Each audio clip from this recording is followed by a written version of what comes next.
Hai Tentunainer, selamat sore. Udah hari Rabu sore lagi nih. Artinya sikat seputar informasi kesehatan akan menemani kamu selama beberapa jam ke depan Tentunainers. Kali ini karena dalam rangka Pekan ASI sedunia di tahun 2023, Resna bakal ngobrol-ngobrol nih tentunya ya mengenai um, ASI gitu ya, seberapa penting. Ntar Ayu Angelina Rono Sulistyo SPOG. Stay tune nih, sebentar lagi Rasna akan um, reconnecting dulu ya. Nih coba. Rasna juga sambil on air tentunerus ya. Jadi aman akan didengarkan oleh siapapun. Wait ya. Ini Rasna sedang coba untuk menyambungkan dengan Promkes RSHS Bandung. Sebentar ya tentunerus ya. Oke, wait. Belum juga masuk ya. Wait, sepertinya kita akan menunggu beberapa saat lagi ya tentunya ya untuk menstabilkan jaringan-jaringan. Oke, sembari menunggu, sembari juga Resna akan melakukan pengecekan. Romkes RSHS tidak bisa bergabung. Coba ya kita re-invite lagi. Uh, uh, Oke, bentar ya tentunya ya. Kita akan coba satukan dulu. Bentar. Ini akan seru banget nih, apalagi buat bunda-bunda di sini tentunya ya, yang baru saja melahirkan, kemudian menyusui. Coba siarkan langsung bersama ya. Bismillah, semoga cepat-cepat nih kita connect. Masih belum connect dengan Promkes RSHS Bandung, ternyata tentunya sulit ya. Kita tunggu beberapa saat lagi. Oh, oke.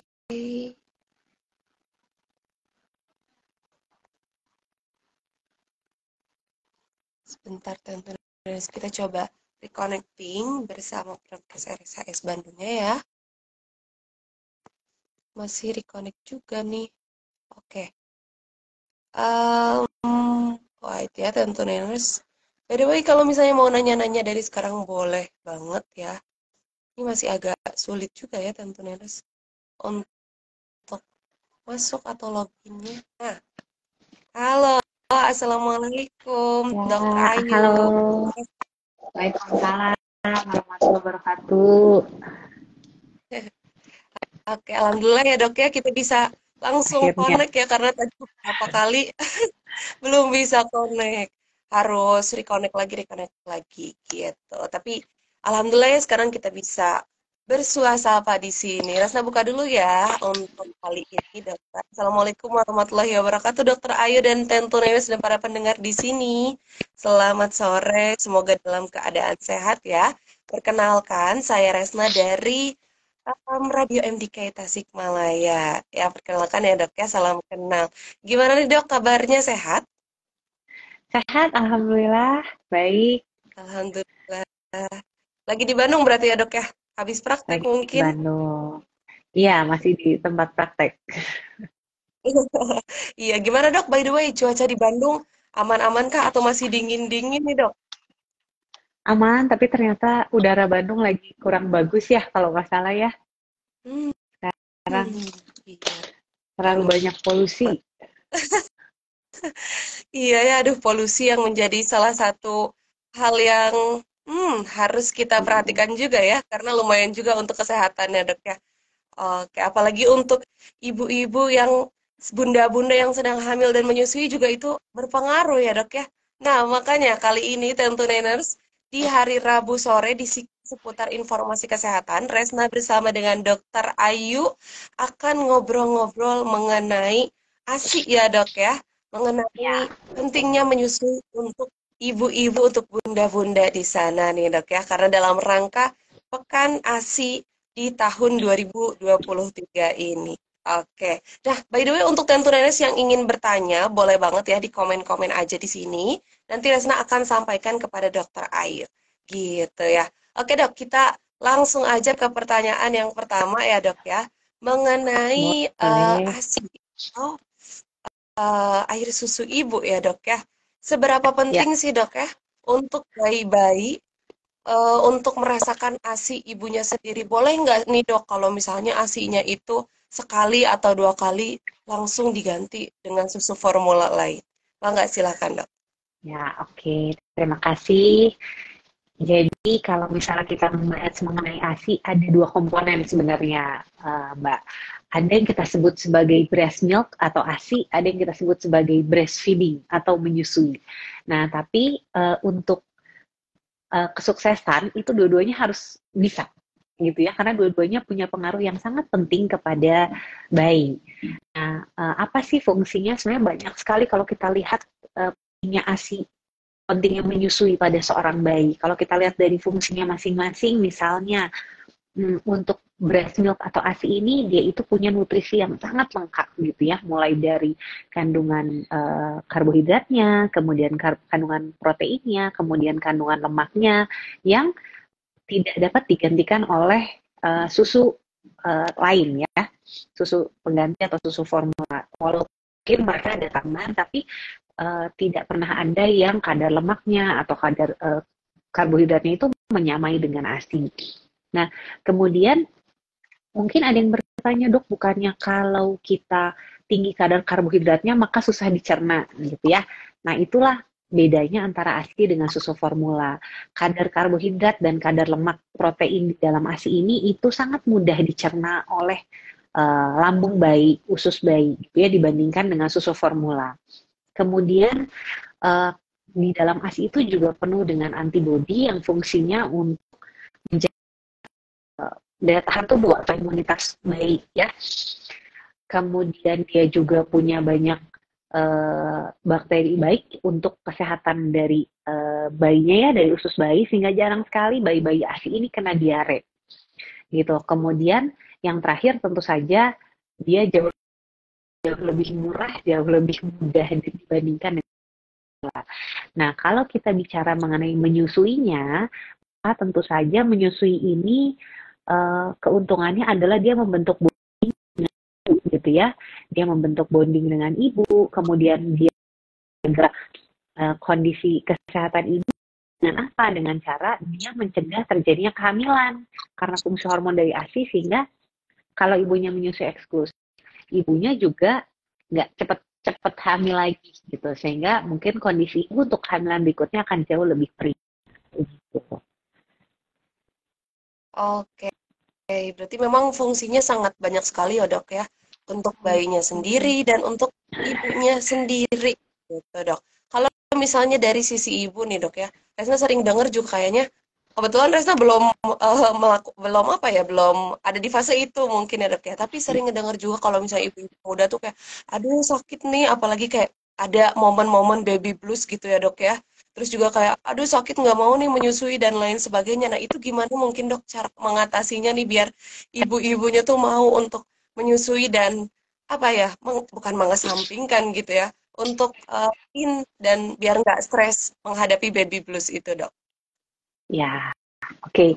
Jadi sebenarnya ada beberapa langkah persiapan menyusui. Nah, kalau kita lihat untuk kesuksesan menyusui itu, yang pertama ada langkah menyusui yang harus dilakukan oleh ibunya, yang kemudian ada juga langkah menyusui dilakukan oleh uh, provider kesehatannya gitu. Jadi kalau dua-duanya bisa baik, maka insya Allah sih menyusuinya bisa berjalan dengan sukses. Kalau ibunya misalnya apa? Misalnya ibunya banyak-banyak memperbanyak informasi tentang menyusui. Itu penting sekali. Jadi jangan merasa misalnya, oh asisnya pasti keluar gitu ya. Atau mungkin aduh anak pertama asinya lancar, jadi yang kedua akan lancar lagi. Nah, semakin banyak kita punya informasi, maka kita akan semakin siap, menjadi semakin pede gitu ya. Kemudian yang kedua adalah kita harus memperhatikan asupan nutrisi. Itu tidak bisa dipungkiri bahwa kalau ibunya nutrisinya baik, pasti asinya akan lancar. dan nutrisi ke bayinya juga akan baik gitu ya. Kemudian yang ketiga biasanya kita mulai bisa membersihkan puting gitu ya, mempersiapkan puting susu dari mulai kehamilan nih, mulai trimester 3, mulai 34 minggu, 35 minggu kita sudah mulai bersihkan, mempersiapkan, kemudian kita mulai relaksasi itu apa ya? Jadi lebih tenang gitu ya, lebih tenang, kita mengatur pernapasan, lebih rileks gitu. Jadi nggak boleh segala panik gitu. Kemudian kita sudah mulai persiapkan alat-alat menyusuinya mungkin yang dibutuhkan apa saja, dan terakhir adalah kita harus punya support system yang baik untuk mendukung proses menyusuinya gitu, Mbak.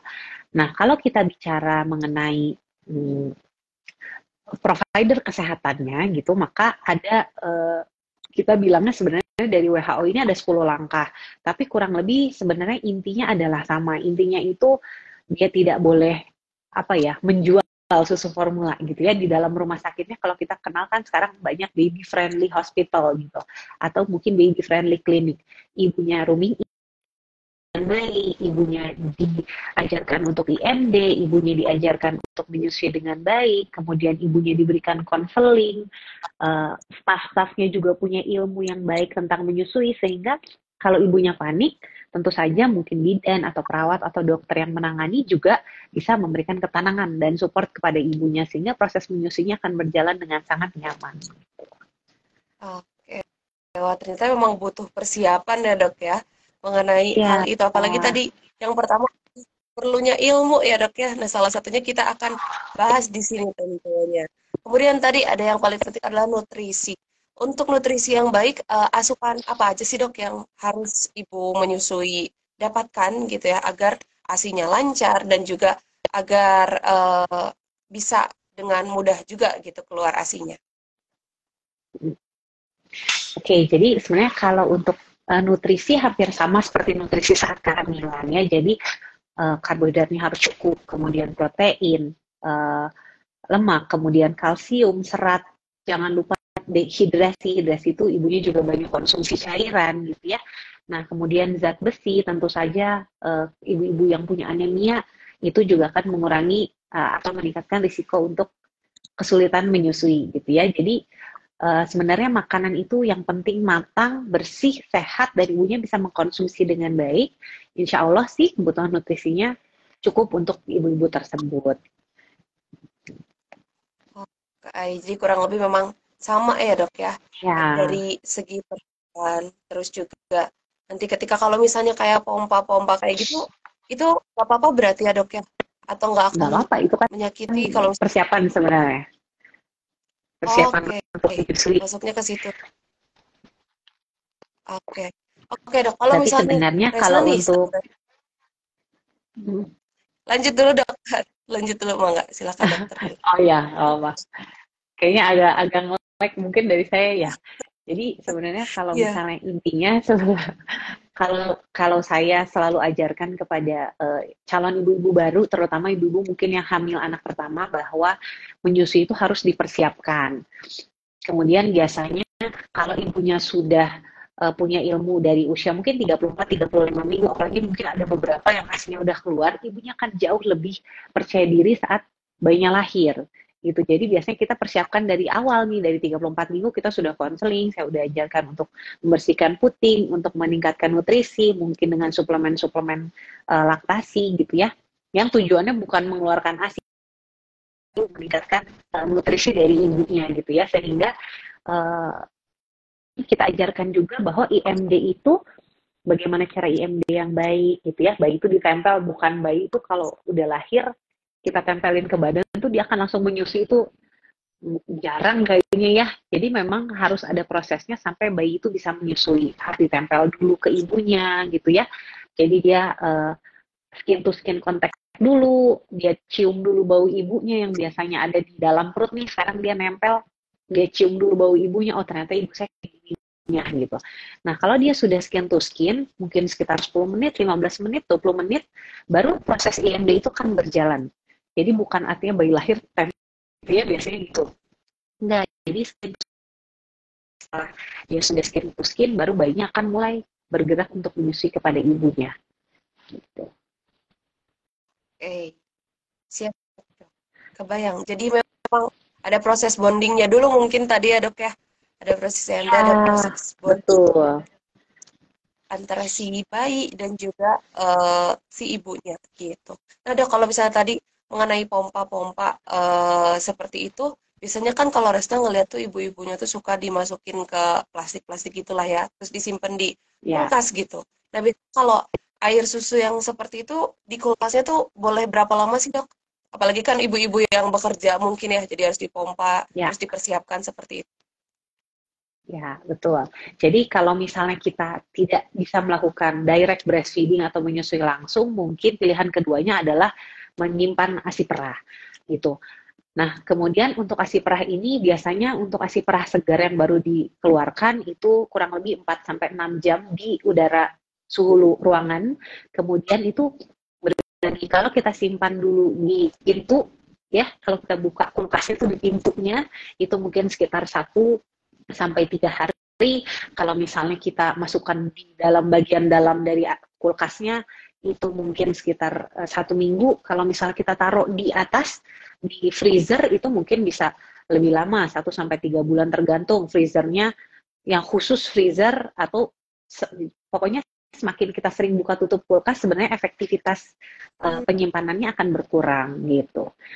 Tapi memang kita harus tahu nih bahwa nanti kita kalau mau simpan ASI itu di kulkas bawah dulu baru naikkan ke kulkas atas. Kalau kita mau mencairkan juga kita turunin dulu ke kulkas bawah baru kita masukin ke suhu ruangan. Jadi semuanya harus selalu bertahap supaya ASINya tidak rusak. Oke, jadi memang itu ya, kulkas juga buka tutup, itu mempengaruhi ya, intinya jangan terlalu Ya, lama-lama ya dok ya, berarti. Oke, baik-baik, mengerti dok. Kalau misalnya dari segi menyusuinya, itu biasanya kalau bayi-bayi itu idealnya gitu ya dok, bisa dilepaskan, mungkin nanti akan ada fasenya, nah itu berapa lama nih dok? uh, untuk menyusui ya. Berarti kalau menyusui Ya, itu idealnya bayi itu akan menyusui 2 sampai 3 jam sekali. Gitu ya, maksimal biasanya 4 jam sekali di siang hari. Kalau di malam hari itu kurang lebih mungkin 4 sampai 6 jam jeda waktu untuk bayi menyusui ya. Itu juga yang menjadi tingkat keberhasilan dari metode amenorelaktasi untuk KB. Jadi kalau menyusui eksklusif seperti itu kemungkinan sih KB itu sukses tuh sampai 6 bulan tuh. Gitu.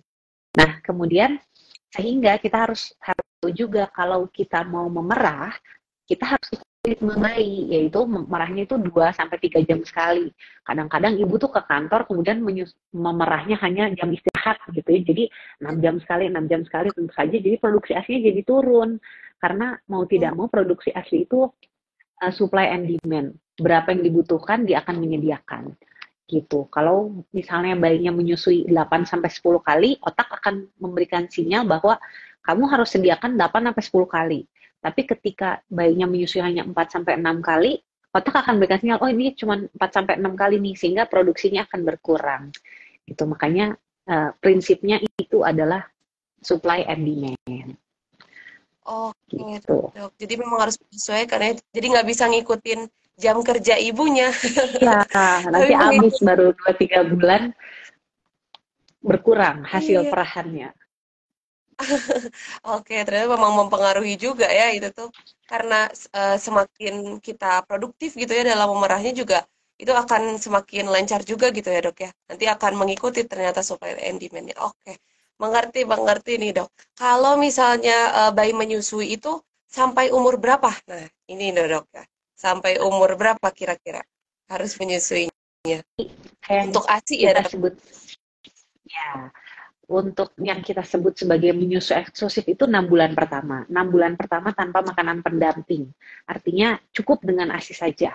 Gitu. Kemudian selanjutnya ketika bayi sudah mulai MPASI, kita sarankan kalau bisa sampai 2 tahun. Ya, karena Oke. apa? Karena kita lihat 1.000 hari pertama kehidupan bayi itu. Ya, supaya nutrisi bayinya juga terjaga, ke ibunya juga jauh lebih baik. Dan 2 tahun itu juga ada di Al-Quran. Jadi memang eh, sudah sinkron antara teori dengan apa yang tertulis di Al-Quran ya, memang pemberian 2 tahun. Kalau ada yang sudah yang memberikan lagi di atas itu sebenarnya tidak ada masalah, tapi memang di atas 2 tahun biasanya bayi cenderung makannya sudah anak ya, makannya sudah lebih baik sehingga kebutuhan ASINya sudah tidak sebesar ketika 2 tahun pertama kehidupan dia gitu. Oke, berarti seperti itu ya dok ya. Memang kalau misalnya Resna ngeliat sih, ada cerita-cerita katanya ini susah nih untuk lepas asinya, susah nih udah gede lepas asi dan lain sebagainya gitu ya. Karena mungkin saking eratnya bonding ibu dan anak Ya, gitu ya. Ada yang oh, katanya dikasih lipstick, dikasih kayu putih dan lain sebagainya, dikasih bau-bauan biar anak tuh lepas. Berarti itu nggak apa-apa ya dok ya, untuk melepaskan dengan cara-cara seperti itu. eh, ya sebenarnya kalau misalnya kita memulai dengan baik, mengakhirinya harus dengan baik juga. Jadi kalau saya tetap tidak sarankan memberikan biasanya itu anak-anak itu bisa sangat mengerti kok kalau kita ajak ngobrol ya, walaupun mungkin dia kelihatannya nggak ngerti, tapi nanti tahun depan udah 2 tahun udahan ya asinya, dan dia terus gitu ya diberikan uh, bicara seperti itu, namanya winning with love. Itu insya Allah sih bisa bisa paling bedanya juga sebulan 2 bulan lah sejak kita mulai winning dengan perlahan-lahan. Mungkin awalnya dia hanya menyusunya saat mau tidur, lama-lama dia hanya menyusunya saat tidur malam gitu ya, lama-lama dia akan berhenti total. Jadi kalau kita memberikan apa asam-asam atau di lipstick, kadang-kadang jadi trauma ke bayinya, kita menimbulkan trauma ke bayinya. Oke, oke mengerti dok. Mungkin ini pertanyaan terakhir dari Resna yang pengen ditanya ini dok ya. Resna suka ngedengar ada namanya ibu persusuan gitu ya dok ya. Jadi Ya. misalnya bayinya beda dengan ibu yang dengan yang dilahirkannya, itu berarti nggak apa-apa ya dok ya? Apakah akan ada apa ya efek kepada si bayi itu sendiri jika tidak oleh ibu kandungnya sendiri? Tidak ada sebenarnya. Jadi intinya hanya kandungan ASI itu eh, tentu saja akan kurang lebih sama dari setiap ibu gitu ya. Jadi kalau misalnya dia mau menggunakan donor ASI tidak ada masalah. Tapi kan yang harus diperhatikan nanti kalau dia jadi anak sepersusuan kita tuh, nanti kalau anak-anak kita udah besar gitu. Jadi silaturahminya tuh harus benar-benar dijaga gitu. Itu aja sih. Karena takutnya mungkin nanti menikah gitu ya. Kan Oh, pada oh sama iya. sepersusuan. Tapi kalau untuk kandungan ASINya sebenarnya nggak ada perbedaan antara uh, ibu satu dengan ibu yang lain. Tapi memang disarankannya ibu yang menyusui itu biasanya usianya sama. Misalnya yang 6 bulan pertama dengan ibu yang menyusui di 6 bulan pertama, sehingga kandungan ASINya tuh sama gitu. Oke. Jadi mending digas sampai 6 bulan yang eksklusif aja gitu ya dok ya. Jadi jangan setengahnya misalnya Uh-uh. dari ibu ini, kemudian setengahnya lagi dari ibu ini gitu ya. Ya, Oke, banget. Kalau dari biasanya rasa gini, cukup biasanya mungkin uh, bayinya tuh masih bayi nih ya, masih sebulan, kemudian dia cari donor ASI. Sementara ibu yang memberikan anaknya udah 2 tahun. Nah, tentu saja kan kandungannya beda tuh Mbak. Nah, jadi kita cari mungkin ibu-ibu yang usia bayinya kurang lebih sama dengan usia bayi yang akan kita berikan ASINya, sehingga kadar nutrisi di dalam ASINya tuh sesuai dengan kebutuhan dari bayi tersebut. Gitu. oke, itu juga pengaruh ya dok ya. Hmm. Iya. Oke, berarti kalau misalnya tadi yang bayi terus dua, misalnya bayinya udah 2 tahun juga bakal berpengaruh, apalagi dari produktivitas pengeluaran asinya tadi mungkin ya dok ya, Iya. berpengaruh juga Kandungannya gitu. ya. Iya. Iya, kandungannya. Oke, oke. Baik dok, kalau dari Resna cukup mengerti karena tadi Resna awam banget by the way ya mengenai hal ini. Oke, dan ternyata memang harus Kan disiapkan akan juga gitu. Iya, apalagi tuh buat bunda-bunda nih sekarang mungkin yang lagi hamil, yang lagi mengandung gitu ya. Ternyata untuk menyusui perlu persiapan dan perlu ilmunya juga gitu ya. Salah satunya tadi adalah dari segi nutrisi, harus diperhatikan juga. Kemudian supporting system juga ya, apalagi buat ibu-ibu yang pertama mungkin ya dok ya. Gitu. Kalau misalnya dari Resna cukup juga, mungkin dari Tante Nes juga sudah pada mengerti ya dok ya. Mungkin mangga silakan dari dokter Resna pengen minta closing statement mungkinnya terakhir, baik berupa info-info yang belum disampaikan, mungkin yang ingin disampaikan, kemudian atau advice untuk bunda-bunda Tante Nes di sini yang sedang mengalami fase-fase menyusui. Mangga silakan dok. ya. Jadi untuk para bunda-bunda yang mau mempersiapkan menyusui, semangat cari ilmu gitu ya, karena menyusui itu memang sebenarnya tidak mudah gitu. Jadi menyusui itu harus diusahakan, tapi insya Allah kalau misalnya ibunya berusaha, bayi itu akan cepat belajar, dan uh, bayi itu akan cepat menyesuaikan gitu ya. Nah, kemudian yang kedua adalah jangan pernah membandingkan antara kita dengan ibu-ibu lain di luar sana, terutama mungkin kalau lihatnya dari sosial media, oh ibu itu aslinya banyak, oh ibu itu aslinya dikit, nah dan sebagainya, oh ibu itu pakai ini gitu ya. Jangan pernah membandingkan karena tentu saja kebutuhan kita akan sesuai dengan anak-anak kita gitu. Itu aja pesannya mungkin ya. Oke, sip. Terima kasih banyak ya Dokter Ayu tadi lengkap sekali. Jadi ngebuat Resna yang Makasih. awal itu yang alhamdulillah sekarang udah mengerti. Ternyata memang sepenting itu ya karena memang kandungan dari ASI dan juga formula itu tidak akan bisa tertandingi ternyata ya karena alaminya manusia gitu ya. Dan juga ternyata ini akan bagus banget karena nanti akan ada bonding antara anaknya juga dan juga ibunya gitu. Jadi bukan semata-mata karena ya udahlah, yang penting yang murah aja nggak kayak gitu ternyata ya dok ya. Banyak banget manfaatnya. Terima kasih banyak ya dok ya untuk sore Terima hari ini kasih. untuk apa namanya sharing-sharingnya. Semoga sehat-sehat selalu ya dok ya. Dan semoga ibu-ibu, Amin. bunda-bunda di luar sana juga semangat dan jangan membanding-bandingkan dengan sebelah-sebelah mungkin ya karena tadi informasi di media sosial agak lumayan ya. Dan juga Betul. Rumput ibu-ibu, tetangga selalu lebih bunda-bunda di hijau. Nah, benar sekali ya. Seperti itu. Jadi harus bisa mengontrol apa yang masuk ya dan juga jangan lupa untuk explore selalu informasi apalagi mengenai menyusui dan harus dipersiapkan. Baik, segitu aja berarti ya, Dok. Terima kasih banyak. Oke. Semoga sehat selalu dan Terima juga kasih. ketemu secara offline mungkin ya, Dok ya. Tapi jangan dalam rangka Resna yang sakit gitu ya, tapi misalnya Oh, nanti ada enggak dong. di acara-acara lain. Gitu. Terima kasih banyak ya, Dok ya. Sehat selalu, Oke, Resna. terima kasih. Tutup sudah ya. Assalamualaikum Sehat-sehat, Mbak Resna. warahmatullahi wabarakatuh. Terima Waalaikumsalam kasih warahmatullahi banyak. wabarakatuh. Oke. Wah, Tante Nenes menarik banget ya. Informasi sore ini mengenai menyusui. Ternyata memang sepenting itu ya, menyusui itu. Ternyata memang perlu dipersiapkan. Tadi mengenai nutrisi, kemudian juga mengenai informasi supporting itu ternyata harus masuk dan juga harus ada ilmunya ternyata ya, Tante Nenes. Terima kasih banyak untuk yang udah nonton. By the way, kalau misalnya ketinggalan dan masuknya di tengah-tengah, tenang aja. Nanti Resna bakal apa namanya save live ini ya. Jadi tenang saja tentunya. Terima kasih banyak. Semoga kita bisa ketemu lagi di Rabu sore di Sikat seputar informasi kesehatan selanjutnya ya. So pantengin terus Sentuneners kalau misalnya kamu nggak mau ketinggalan informasi-informasi khususnya di Radio MDK only on 102.9 MDK Radio Young Station. Dadah Tentuneners. Wassalamualaikum warahmatullahi wabarakatuh.